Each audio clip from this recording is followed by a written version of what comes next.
Cash Ronaldo versus his coaches, justified criticism or clashing egos.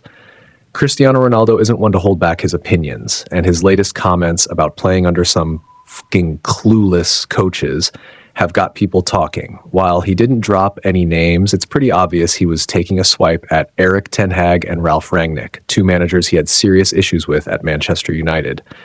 But this isn't just about Ronaldo. It's a classic case of player versus manager, something we've seen time and time again in football. Let's be real. When you've been at the top for over 2 decades like Ronaldo, you've probably seen it all. He's played under legendary names like Sir Alex Ferguson, Jose Mourinho, and Carlo Ancelotti. So when he says some coaches don't have a clue, he's not just throwing words around. He genuinely feels that some managers aren't up to his standards. But here's the thing. Football isn't just about individual brilliance. It's about fitting into a system. At Man United, Ten Hag was trying to build a structured, disciplined team. Ronaldo, being the superstar that he is, probably felt he deserved a bigger role.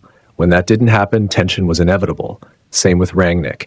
He was more of a director than a hands-on coach, and Ronaldo just didn't buy into his leadership.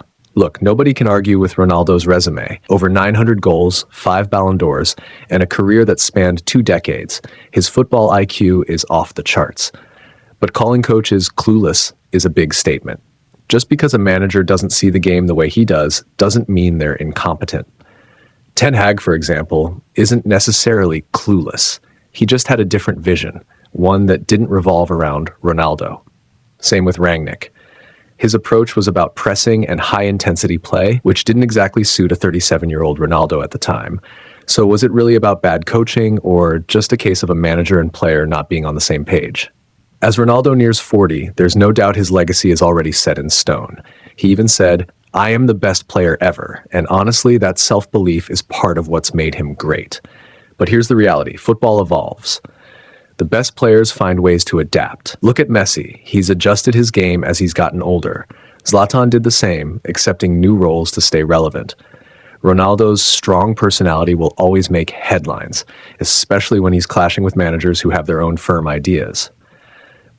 But at the end of the day, football is a team sport. Even the greatest players need to fit into a system.